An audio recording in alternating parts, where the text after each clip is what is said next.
ہر بات مانے، اس کو بڑا مانتے ہوئے اس کے ہر حکم کو فوراً تسلیم کرے۔ اور یاد رکھیں کسی کو جب ہم بڑا سمجھیں گے تو ہی ہمارے دل میں عاجزی پیدا ہوگی نا، تو عاجزی پیدا ہو تو انسان کو حکم ماننا آسان ہو جاتا ہے۔ اور دراصل یہ حکم ماننا اور یہ جھکنا، عاجزی کا اظہار کرنا ہی اصل میں عبادت ہے۔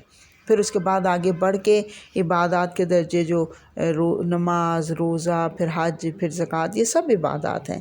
عبادت کیوں کی جائے؟ عبدو، اللہ نے خود بتا دیا، عبادت کرو اس لیے کہ ربکم الذی خلقکم، تمہارے رب نے تم کو پیدا کیا ہے۔ تو بتایا جا رہا ہے عبادت اس لیے کی جائے گی کہ الذی خلقکم والذین من قبلکم، کہ اللہ وہ ہے جس نے پیدا کیا تم کو اور تم سے پہلوں کو، تمہارے آباء و اجداد کو، ان میں سے جن کو تم پوجتے ہو ان کو بھی اور تم کو بھی، سب کو پیدا کرنے والا اللہ تبارک و تعالیٰ ہے۔ کون سے آباء و اجداد کو پوجتے تھے؟ جیسے یہودی حضرت عزیر کو بیٹا اللہ کا کہتے تھے، عیسائی جو حضرت عیسیٰ کو اللہ کا بیٹا کہتے تھے۔ ہمارے ہاں بھی بعض بزرگوں کو، اولیاء کرام کو اللہ کے برابر درجہ دے دیا جاتا ہے۔ تو اللہ فرما رہا ہے کہ جن کو خوش کرنے کے لیے تم معبود کے درجے تک ان کو بڑھا چڑھا دیتے ہو، دراصل وہ بھی اللہ ہی کے پیدا کیے گئے ہیں۔ تو پھر عبادت کس کی کرنی چاہیے؟ اس رب کی جس نے ان کو بھی پیدا کیا اور ہمیں بھی پیدا کیا۔ تو یہی کہا جا رہا ہے کہ اللہ رب العالمین نے پیدا کیا ان کو بھی، نہ صرف تم کو بلکہ تمہارے آباء و اجداد کو بھی۔ اور اس کے علاوہ یہ جو لوگ بتوں کو بناتے ہیں نا، پوجتے ہیں نا، ان کو اپنا الہ بناتے ہیں، پتھر یا لکڑی سے ہی ان کو بھی بناتے ہیں نا، یہ پتھر اور لکڑی کہاں سے آئے؟ یہ بھی اللہ کی پیدا کی ہوئی چیزیں ہیں جن سے تم اپنے الہوں کو گھڑتے ہو۔ تو پھر اللہ سب سے بڑا احسان کیا بتا رہا ہے کہ اس نے تمہیں پیدا کیا۔ سوچے نا ذرا کہ اگر اللہ مجھے پیدا نہ کرتا، دنیا کو کیا فرق پڑتا؟ میں نہ ہوتی تو کیا دنیا کا نظام نہ چلتا؟ نظام چلتا رہتا۔ تو اللہ کا بہت بڑا احسان ہے کہ اللہ نے مجھے اس دنیا کے لیے چن لیا، اور صرف یہ نہیں کہ مجھے چن لیا بلکہ اس کے علاوہ مجھے رزق کی صورت میں خوبصورت رشتے بھی دے دیے، ماں باپ بھی دے دیے، بہن بھائی بھی دے دیے، بچے بھی دے دیے، خاوند بھی دے دیے۔ یہ اللہ کی بہت بڑی نعمت ہے۔ اللہ نے تمام کائنات کی تمام نعمتوں کو، دیکھیے اللہ نے پہلے ہمیں پیدا کیا اور پھر ہمارے آرام کے لیے، ہماری سہولت کے لیے دنیا کی تمام نعمتوں کو پیدا کر دیا۔ اب ان نعمتوں کا ذکر جو ہے وہ اگلی آیت میں آئے گا، لیکن اب ہم ذرا غور کریں، ہماری سانس کا آنا اور ہماری سانس کا جانا بھی ایک بہت بڑی نعمت ہے۔ اللہ کی نعمتیں اتنی زیادہ ہیں، ان میں سے کسی ایک نعمت کا شکر ادا کرنے کے لیے اگر ہم ساری عمر سر جھکائے رکھیں تو بھی حق ادا نہیں ہو سکتا۔ مجھے اور آپ کو اپنا اپنا محاسبہ کرنا چاہیے کہ کہیں ہم شرک تو نہیں کریں۔ بعض اوقات ہم ایسے شرک میں مبتلا ہو جاتے ہیں کہ ہمیں اس کا پتہ ہی نہیں چلتا۔ تو اس لیے بہت ضروری ہے کہ ہمیں پہچان رکھنی ہے، اپنے ہر معاملے میں اپنی اوپر نظر رکھنی ہے ایک طرح سے کہ کہیں کوئی گڑبڑ نہ ہو رہی ہو۔ اس کا آسان طریقہ یہ ہے، ایک اس کی کسوٹی یہ ہے، ایک اس کی آزمائش یہ ہے کہ جب بھی مشکل آتی ہے تو ہم کدھر جاتے ہیں؟ کیا جائے نماز پہ جاتے ہیں یا کسی اور کے پاس جاتے ہیں؟ جب خوشی ملتی ہے تو ہم کہاں جاتے ہیں؟ سب سے پہلے اللہ کا شکر ادا کرتے ہیں یا کسی اور کے پاس جاتے ہیں؟ بس یہ سمجھ لیجئے یہ ایک ٹیسٹ ہے، لٹمس ٹیسٹ ہے ہمارا، کہ اگر ہم اللہ کے پاس جاتے ہیں خوشی غمی ہر حالت میں تو ہم شرک سے بچے ہوئے ہیں، لیکن اگر ہم کہیں اور جاتے ہیں تو یہ شرک کی ہی ایک قسم ہو جائے گی۔ اچھا، اب عبادت کا فائدہ کیا ہے یہ بھی ذرا سوچ لیتے ہیں، سمجھ لیتے ہیں۔ عبادت کا فائدہ اللہ تعالیٰ نے خود آیت کے آخر میں بتا دیا، لعلکم تتقون، تاکہ تم پرہیزگار بن جاؤ، تاکہ تمہیں بچاؤ کا ڈر پیدا ہو جائے، تمہارے اندر اس چیز کا شوق پیدا ہو جائے کہ میں پاکیزہ زندگی گزار کے اللہ کے حضور حاضر ہوں۔ اور یہ اس وقت ڈر پیدا ہوتا ہے جب انسان کو اللہ کی معرفت حاصل ہوتی ہے، اللہ کی پہچان حاصل ہوتی ہے۔ اللہ تعالیٰ نے مجھے، آپ کو، ہمارے بڑوں کو پیدا کیا، ہمارے لیے اس کائنات میں نعمتوں کے دسترخوان بچھا دیے، مگر ہمیں اس حقیقت کا احساس ہی نہیں ہوتا۔ ہمارے دلوں میں یہ احساس پیدا ہی نہیں ہوتا۔ یہ احساس پیدا ہو جائے تو پھر انسان کے اندر ایمان پیدا ہو جاتا ہے، انسان شکر گزاری کے ساتھ اللہ کی عبادت کرنے لگ جاتا ہے۔ جیسے میں نے کہا نا، اللہ کی معرفت، سچی پہچان ہوگی تو سچی محبت دل میں پیدا ہوگی، اور سچی محبت کی نشانی یہ ہے کہ پھر وہ انسان صرف فرائض تک محدود نہیں رہتا، وہ دوڑ دوڑ کے نوافل بھی ادا کرنے کی کوشش کرتا ہے۔ اور جو پھر ہم عبادات کرتے ہیں نا، نماز، روزہ، حج، زکوٰۃ، جو بھی، سب ہماری اللہ سے محبت کے ثبوت ہوتے ہیں۔ آپ صلی اللہ علیہ وسلم نے فرمایا، جانتے ہو اللہ کا حق بندوں پر کیا ہے؟ وہ یہ ہے کہ صرف اسی ایک کی عبادت کی جائے اور کسی اور کو اس کی عبادت میں شریک نہ کیا جائے۔ صحیح بخاری کی حدیث ہے۔ عبادت کرنے سے انسان کو سچا ایمان نصیب ہو جاتا ہے، اللہ کا قرب حاصل ہو جاتا ہے، نیکیوں میں دل لگنے لگ جاتا ہے، انسان گناہوں سے بچتا ہے اور بدعات سے بچتا ہے۔ تو یاد رکھیے، بڑا ایک سادہ سا اصول ہے کہ جو انسان اس کے اوپر نیکیوں کے اوپر لگ جاتا ہے، جس انسان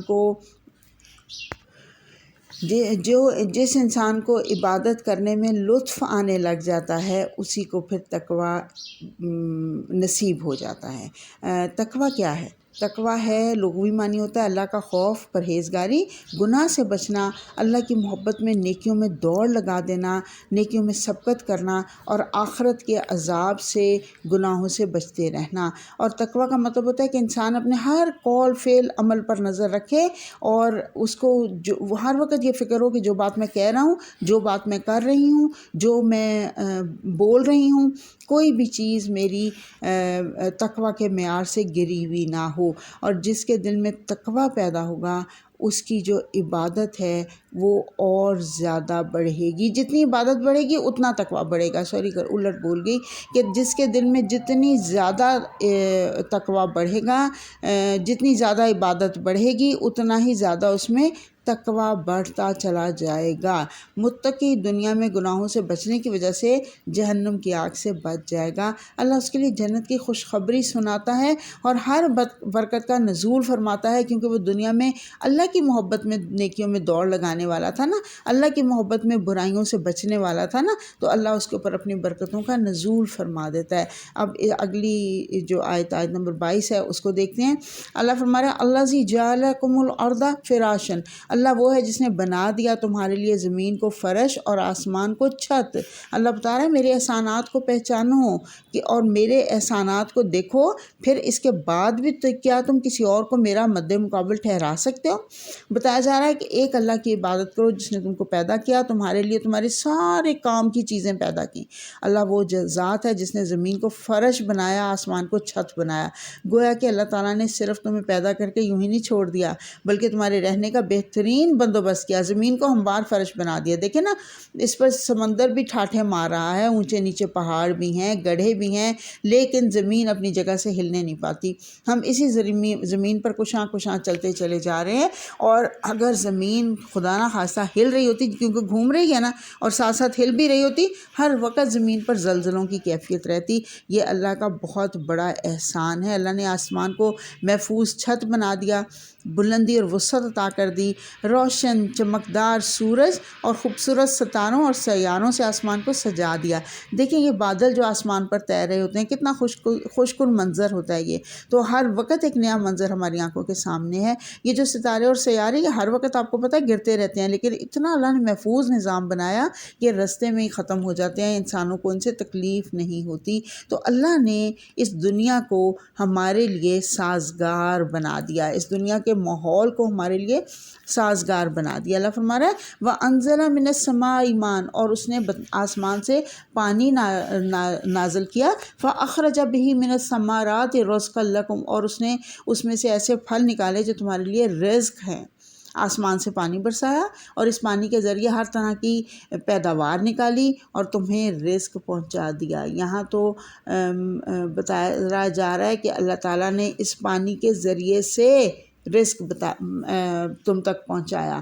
تو دراصل سمجھایا یہ جا رہا ہے کہ اللہ، پچھلی آیت میں ہم نے پڑھا کہ اللہ خالق ہے تمہارا، یہاں بتا دیا گیا کہ وہ رازق بھی ہے تمہارا۔ ہر طرح آپ دیکھیے اس پوری زمین کے اوپر دیکھیں، ساری زمین ایک جیسی ہوتی ہے، پانی ایک جیسا ہوتا ہے، کھیت ایک جیسے ہوتے ہیں، لیکن اللہ کی قدرت ہے، اسی پانی سے اناج بھی نکل رہا ہوتا ہے، اور اسی پانی سے پھل بھی نکل رہے ہوتے ہیں، اور اسی پانی سے سبزیاں بھی نکل رہی ہوتی ہیں، خوشبوئیں بھی سب کی فرق فرق، ذائقے بھی فرق فرق، یہ سب گواہی دے رہے ہیں کہ ان کا موجد ایک ہے۔ اور پھر پانی سے بھرے بادلوں کا ایک جگہ سے دوسری جگہ آنا انسان کے وہم و گمان میں بھی نہیں ہے کہ وہ اپنے کنٹرول میں ان بادلوں کو کر لے۔ جہاں اللہ نے برسانا ہوتا ہے وہیں جا کے یہ برستے ہیں، اور ہر طرح کی نباتات انسان کے کام آتی ہیں۔ تو اللہ فرما رہا ہے ان نعمتوں کو جتلا کر اللہ فرما رہا ہے فلا، تو نہ تجعلوا، تم بنا لینا، للہ، اللہ کے لیے۔ یہ جو للہ میں لام پہلے آیا نا، یہ کے لیے ہوتا ہے، للہ اللہ کے لیے، اندادن کوئی شریک، وانتم تعلمون، اور تم تو جانتے ہی ہو۔ اللہ فرما رہا ہے زمین، آسمان، بارش برسانا، نباتات کا اگانا، ساری کائنات کا خالق اللہ تعالیٰ ہے۔ تو کیا کرنا چاہیے؟ ان چیزوں کو استعمال کر کے کیا کرنا چاہیے؟